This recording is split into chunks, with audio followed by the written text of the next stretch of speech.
Hare Krishna. We continue reading from Teachings of Queen Kunti. We are on prayer number 12. It's called Bewildering Pastimes. It's from Srimad Bhagavatam, Canto 1, Chapter 8, Text 29.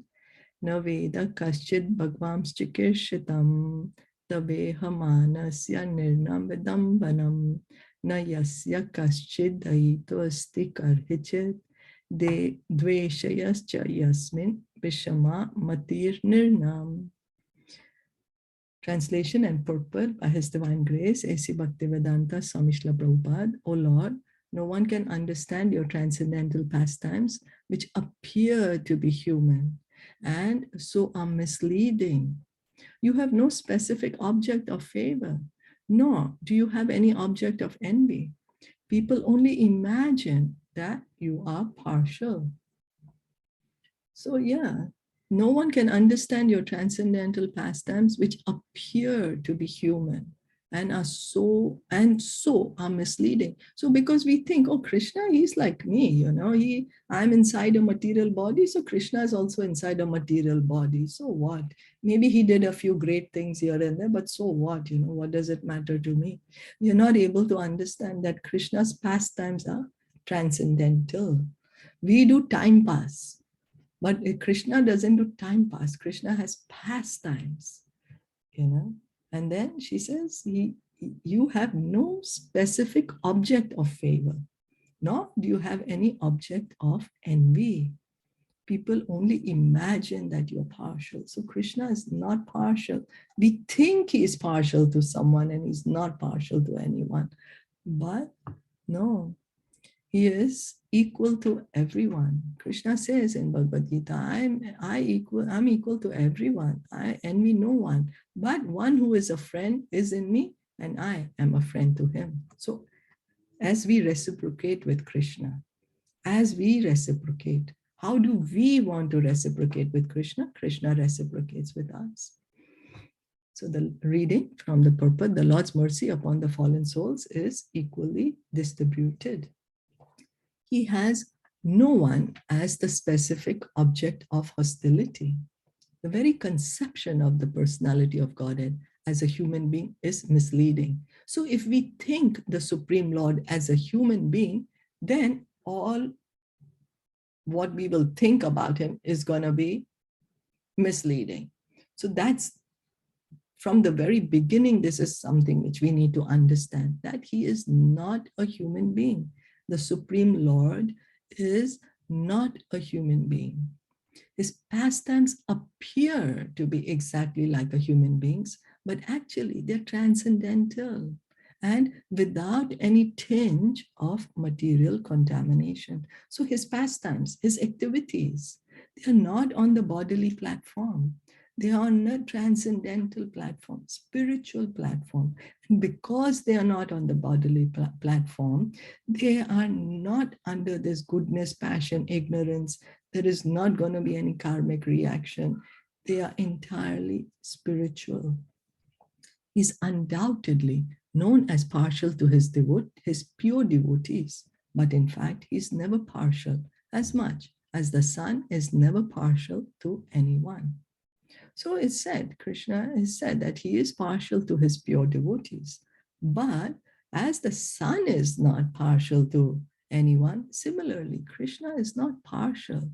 Why? Because each and every one of us is a spirit soul. It just depends on how we use our independence. How are we using our free will? That's all. Each and every living entity belongs to Krishna. Each and every living soul is a part and parcel of Krishna. Just depends on how we use our free will. And then Krishna says, as you surrender, I reveal myself. As you reciprocate, I reciprocate. So by utilizing the sun rays, sometimes even the stones become valuable, whereas a blind man cannot see the sun, although there are enough rays before him.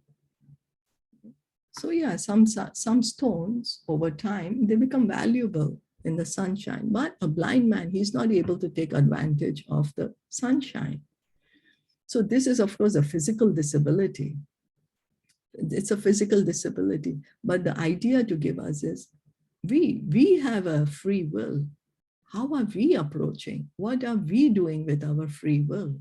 Our independent choice that we have. Are we choosing Krishna, or do we want to choose away? Do we want to go away from Krishna? Oh, Krishna, I don't want you. I want matter. I want material. I want to be Krishna. I don't want Krishna. I want to become Krishna. That choice is ours. So darkness and light are two opposite conceptions.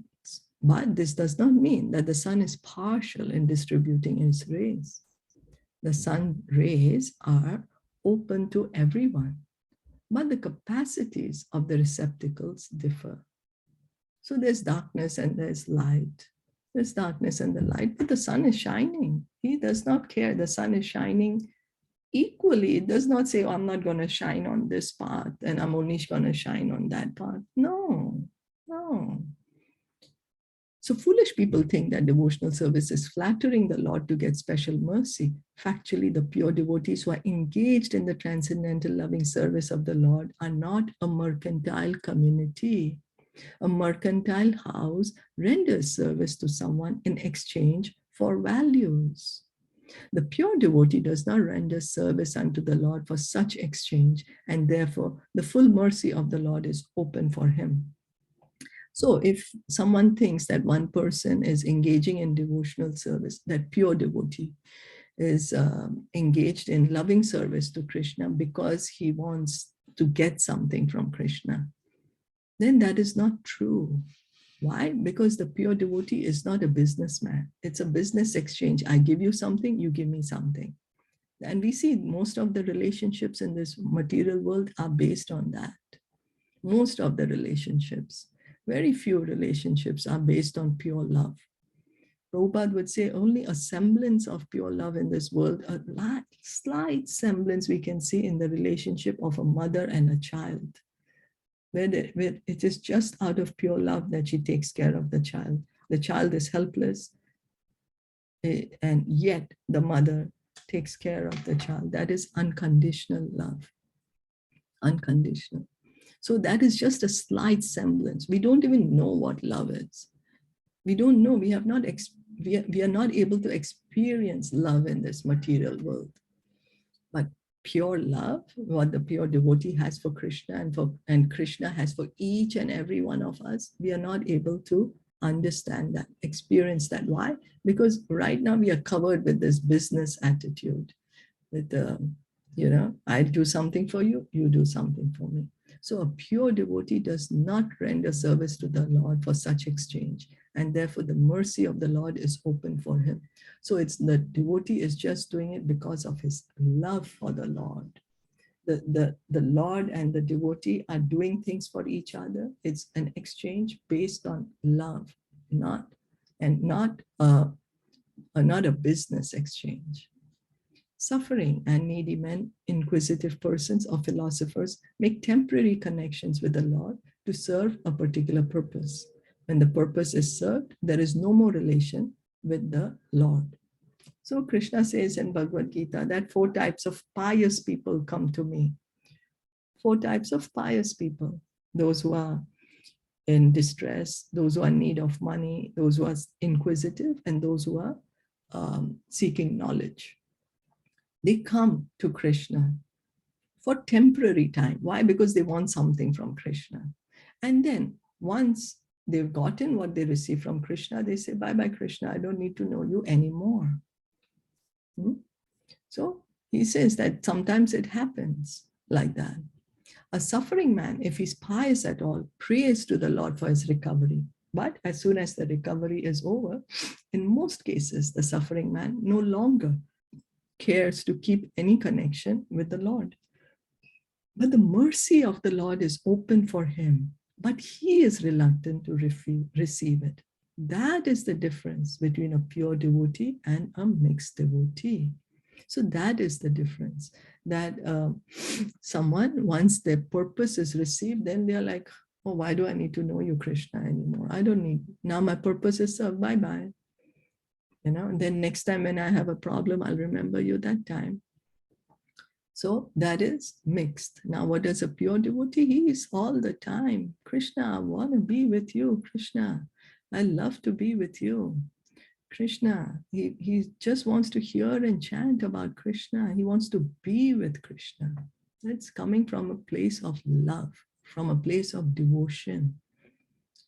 So those who are completely against the service of the Lord are considered to be in abject darkness. Those who ask for the Lord's favor only at the time of necessity are partial recipients of the mercy of the Lord. And those who are 100% engaged in the service of the Lord are full recipients of the mercy of the Lord.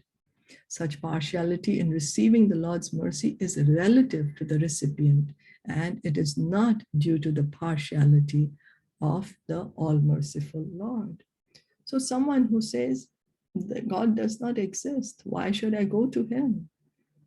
I don't need God. There is no God, I can do everything by myself. So then he's in darkness. So because he does not want the Lord's mercy, he will not receive it because he does not want it. Then there is another person who says, okay, my dear Lord, I want this from you. So please give this to me. And then once he gets it, then he's like, okay, now I got what I want. I don't need to be with you anymore.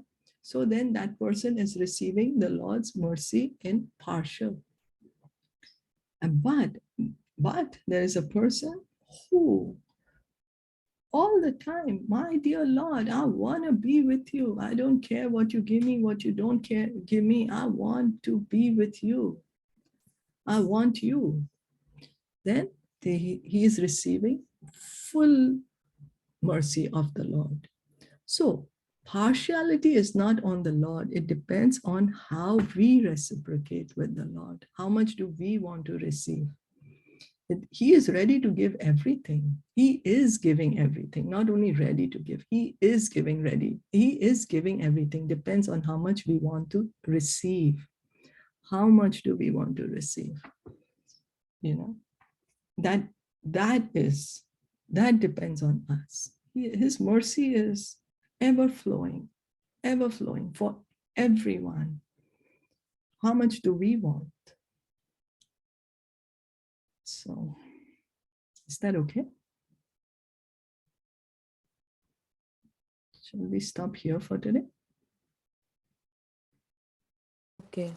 Any comments or questions? No. No. Thank you so much for listening and enjoying it. Kunti Maharani ki jai, Shilpa Prabhupada ki jai, Gaur Bhakta Vrinda ki jai. Hare Krishna.